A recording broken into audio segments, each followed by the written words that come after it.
नमस्ते मित्रों, मैं डॉक्टर हेम श्रीवास्तव। आप जैसा देख रहे हैं कि बैकग्राउंड में आसमान में बादल हैं। ये दिसंबर की कड़कती सर्दी और आसमान में बादल। तो ये बादल सर्दी घटाने और बढ़ाने में कुछ रोल अदा करते हैं। तो हम उन्हीं के बारे में छोटी सी बात करें। कल आसमान में बादल नहीं थे और ठंड बड़े कड़ाके की थी। परसों भी बड़े कड़ाके की ठंड थी और हो सकता है आने वाले कल की सुबह भी बड़ी सर्द हो, लेकिन आज की सुबह उतनी सर्द नहीं है।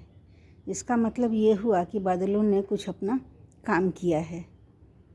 तो हम ये जानें कि दिन में पृथ्वी सूर्य की धूप या ताप को सोखती है। दिन में जब धूप आती है उससे जो गर्मी आती है या इंसोलेशन आता है, उस ताप को पृथ्वी सोख लेती है, धरातल सोखता है। और रात में जबकि सूर्य नहीं होता है तब इसी ताप को पृथ्वी की सतह या धरातल छोड़ती रहती है। छोड़ते छोड़ते वो ताप पृथ्वी का जो उसने दिन में बटोरा होता है उसको कम करती है।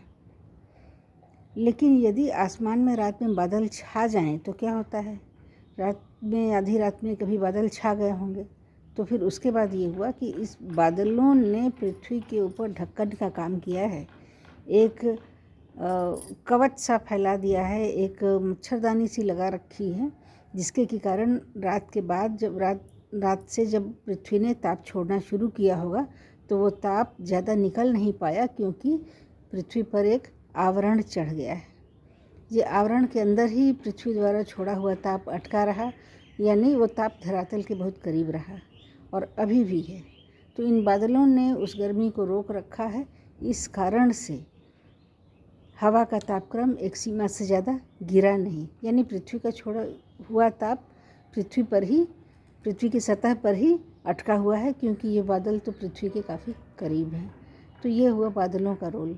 और अब जब ये बादल छटेंगे, ये बादलों में दरारें पड़ेंगी, जब बादल हटेंगे तो सर्दी फिर कड़ाके की पड़ेगी और एक बड़ा तेज़ स्पर्ट आएगा डाउनफॉल ऑफ टेम्परेचर का, क्योंकि जो ताप धरातल और बादलों के बीच अभी कैद है और पृथ्वी को गर्म किए हुए है, वो बड़ी तेज़ी से फूट करके उससे निकल करके बादलों के पार जाएगा। आज इतना ही, मिलेंगे अगले वीडियो में। जय भारत, वंदे मातरम।